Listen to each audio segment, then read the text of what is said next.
밝았습니다. 만나서 반갑습니다. 반갑습니다. 네, 2025년 새해와 함께 새로운 장소에서 시작하게 됐는데요. 저희 리맥스 코리아가 역삼동에서 서초동으로 이전을 하게 되었습니다. 여러분 모두 새해 복 많이 받으시고요. 오늘도 굉장히 알찬 정보로 가득합니다. 오늘 귀한 손님을 모셨는데요. 리맥스 REG 파트너스의 손정호 매니저님입니다. 반갑습니다. 네, 반갑습니다. 네. 안녕하십니까. 리맥스 REG 파트너스에서 소속 공인중개사로 근무하고 있는 손정호입니다. 이렇게 귀한 촬영에 저를 초대해 주셔서 너무 감사합니다.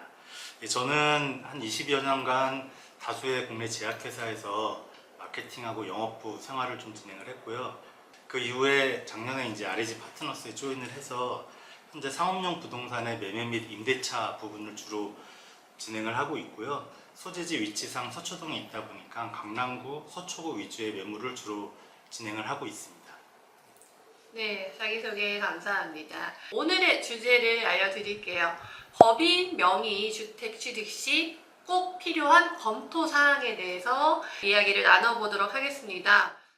네, 그럼 법인 명의로 주택을 취득하는 목적은 뭘까요? 네, 그 예전에는 법인이나 개인이나 주택을 취득하는 데에서 규제 사항이 상당히 적었었는데 최근 들어오면서 법인 명의로 주택을 구입하는 거에는 되게 규제가 좀 강화됐습니다. 그러다 보니까 법인이 이제 법인 명의로 주택을 구입하는 데는 크게 한 4가지 정도 이유를 들 수 있는데요. 임대사업용, 그 다음에 자산관리용, 직원복지용, 세금 절감 이렇게 크게 4가지 카테고리로 나눠서 할 수 있고 그 중에서도 가장 효과를 보는 부분이 이제 법인 소유 주택을 직원의 주거 환경 복지용으로 기숙사 같은 것으로 활용하는 가장 많이 주택 구매가 이루어지고 있습니다. 여러 가지 목적이 네. 부합이 되는군요. 그렇다면은 아무래도 새해가 됐으니까 조금 달라진 것들이 있을 것 네, 같아요. 맞습니다.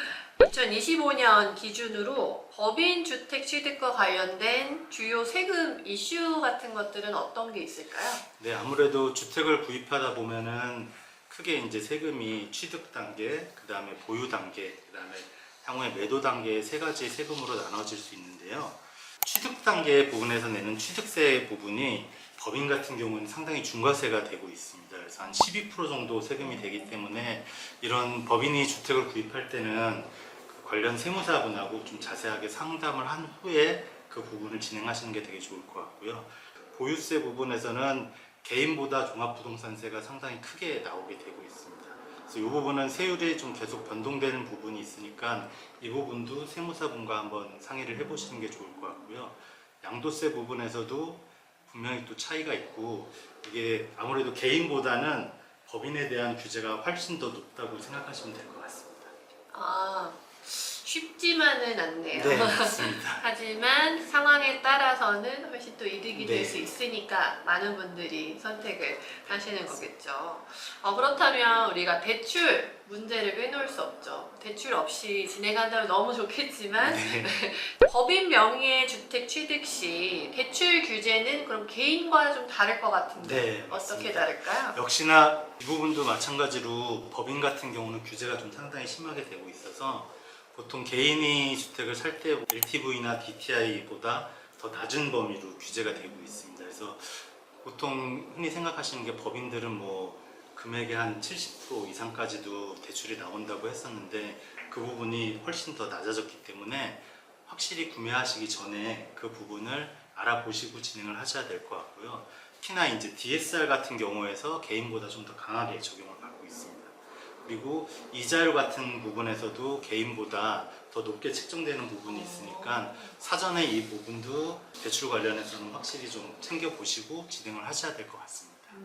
기존 대출을 생각하고 내가 이 정도 자본의 대출을 많이 받을 수 있겠지 생각을 한다면 중간 과정에서 좀 어려움이 있을 수가 네. 있겠네요. 네, 그렇다면 세제 혜택도 굉장히 궁금한데 저는 이제 직장인입니다. 직장인이기 때문에 지금 연말정산 정리 기간이에요. 그래서 내가 받을 수 있는 세제 혜택들은 어떤 것들이 있을까 굉장히 또 계획을 세우게 되고 체크하게 되는데 하물며 부동산 취득을 할 때 법인이 활용할 수 있는 세제 혜택도 분명히 있을 것 같은데. 그 앞에서 제일 처음에 법인이 주택을 구매할 때 여러 가지 네 가지 카테고리를 좀 말씀을 드렸는데요. 그 중에서도 이제 임대사업자로 등록을 하시는 경우에는 이제 취득세와 재산세 부분에서 감면 혜택을 좀 받을 수 있는 부분이 있고, 특히나 여기서 장기 임대 등록 시에는 종합부동산세 일부가 또 면제되는 그런 것도 가능을 합니다. 그래서 부가가치세 부분에서는 상업용 부동산의 경우 임대사업 등록 시에 부가가치세 환급이 될 수 있는 부분도 있으니까 그런 부분도 한번 확인해 보시면 될 것 같습니다. 그리고 마지막으로 이제 특례 감면 제도라고 해서 혁신도시나 공공택지 같은 특정 지역에 한해서는 취득세가 조금 감면될 수 있는 부분도 있으니 사전에 이런 부분도 한번 체크해 보시고 진행하시면 좋을 것 같습니다. 세제 혜택이 생각보다 여러 가지로 굉장히 많네요. 예, 그러면 좀 저는 사례 얘기가 궁금한데요. 네. 실제로 법인이 주택을 취득하신 경우에 성공 사례라고 할 게 있을까요? 네, 크게 한 세 가지 정도를 말씀드릴 수 있을 것 같은데요. 법인이 이제 장기 임대사업 위주로 해서 운영해서 안정적인 임대 수익을 얻고 또 거기에 따른 세제 혜택을 누린 사례도 있고요. 그다음에 이제 낙후된 주택을 매입한 뒤에 재개발을 통해서 부동산 가치를 상승시킨 사례 이런 것들이 있고, 그다음에 공유 오피스를 운영을 하면서 주거와 상업용 공간을 혼합해서 법인이 새로운 수익 모델을 창출하는 경우도 있습니다. 제가 좀 궁금한 게 많은데요. 또 한 가지 궁금한 게 법인 명의로 주택을 취득할 때 계약서 작성과 등기가 굉장히 중요한데 여기서 주의할 점들은 뭐가 있을까요? 일단 먼저 계약서 작성 부분에 대해서 좀 말씀을 드리도록 하겠습니다. 이 계약서를 작성하는 과정은 사전부터 좀 꼼꼼하게 확인이 필요한데요. 법인 정보의 기재 여부, 그러니까 법인명과 사업자 등록번호, 그다음에 대표자 정보, 법인 인감 사용 여부를 좀 확실히 꼼꼼하게 체크하셔가지고 누락되지 않게끔 진행을 해야 되며, 그다음에 이제 매도인 정보도 잘 확인을 해서 신분증과 등기부 등본 확인을 통해서 실소 여부를 반드시 꼭 체크를 하는 게 가장 중요합니다. 그다음에 공동 소유일 경우에는 모든 소유자의 동의가 있는지도 확인이 필요하고요. 그다음에 이제 계약서 내용으로 들어가서는 이제 매매 대금이라든지 중도금과 잔금 조건, 그다음에 이제 부가세 처리 방법, 그다음에 특약 사항에 대한 부분을 확실히 체크하시고 최종적으로 등기부 등본과 부동산에 대한 현황 조사를 확실하게 체크한 다음에 이제 법인 같은 경우는 또 이 이후에 내부 이사회라든지 주주총회를 통해서 승인이 필요하다면 그 부분도 사전에 좀 점검을 해야 되고요. 이런 경우에 필요시에는 이사회 회의록을 첨부하는 경우도 있습니다. 네, 그럼 이어서 등기 절차 부분에 대해서 좀 말씀을 드리겠는데요. 이 등기 서류 준비하는 과정에서 매도인의 증기 서류는 등기 필증 또는 등기 권리증, 그다음에 인감증명서, 주민등록 초본, 주소 변경 내용이 포함된 게 필요하고요.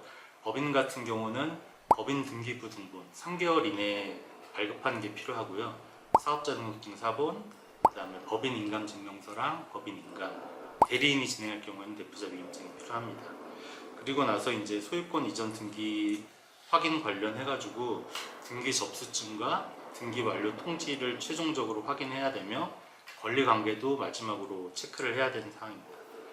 그 이후에는 이제 관리 서류들을 다시 분석을 한 다음에 즉시 갱신해야 될 부분은 갱신을 하고 이 이후 단계로 이제 세금 신고하고 납부까지 이렇게 최종적으로 이루어져야 되는 부분이 있고요. 네, 지금 2025년이 되었는데요. 2025년에 예상되는 부동산 규제 변화와 이에 따른 대응 전략이 혹시 있을까요? 해가 바뀜으로써 여러 가지 변화가 있을 거라고는 충분히 예상이 되고 있습니다. 그 관련해서 보면은 주택의 취득세라든지 보유세 중과세율이 유지될 수도 있고 또는 강화 가능성이 좀 높은 것으로 나타나고 있고요. 그다음에 임대사업자 등록 요건이 강화되는 경우도 생길 수가 있고 이로 인해서 혜택이 축소될 가능성도 좀 나타나고 있습니다. 이 부분들은 아마 최종적으로 정확하게 공시가 되어야 저희가 좀 알 수 있을 것 같고 단지 그냥 예측하는 수준으로 좀 말씀드릴 수 있을 것 같고요. 대응 전략 측에서 본다고 하면은 아무래도 규제가 좀 적은 지역에서 선제적으로 투자를 하는 주택을 선점하는 게 좀 유리할 것으로 예상이 되고 있고 포트폴리오를 좀 다각화해서 주거용 부동산 외에도 상업용 부동산이라든지 물류센터 등으로 투자 영역을 확대하는 것도 하나의 방법이 될 것 같습니다. 그다음에 이제 정책 변화를 주기적으로 모니터링하면서 계속 관련 법규가 변화되는 부분을 지속적으로 주시하고 이에 맞게끔 맞추어 나가는 게 좋을 것으로 예상되고 있습니다. 예, 굉장히 논리정연하게 깔끔하게 잘 말씀해 주셨습니다. 덕분에 저 같은 초보자도 이해하기가 쉬운 시간이었는데요. 촬영한 소감 어떠실까요? 초대해 주셔서 너무 감사드리고요. 부족하지만 그래도 많은 정보를 전달해 드릴 수 있어서 저는 너무 감사하고, 이런 부분에서 실무적인 부분을 저희가 많이 진행을 하고 있으니까 굳이 서초구, 강남구에 제한되지 말고 여러 지역에서 이런 문의가 있으시면 언제든지 연락 주시면 성심성의껏 정보를 찾아가지고 최대한 혜택을 누릴 수 있도록 저희가 많은 도움을 드릴 수 있도록 노력하겠습니다. 네, 이렇게 전문가분을 모시고 오늘 또 꿀 정보를 들어봤습니다. 네, 부동산에 관한 모든 것 저희 리믹스에서 가능하니까요. 특히 저희 손정호 매니저님을 기억해 주시길 바라고요. 네, 저희 리믹스 코리아 채널 좋아요와 구독 꼭 눌러주시고요. 앞으로도 좋은 정보로 찾아뵙겠습니다. 감사합니다.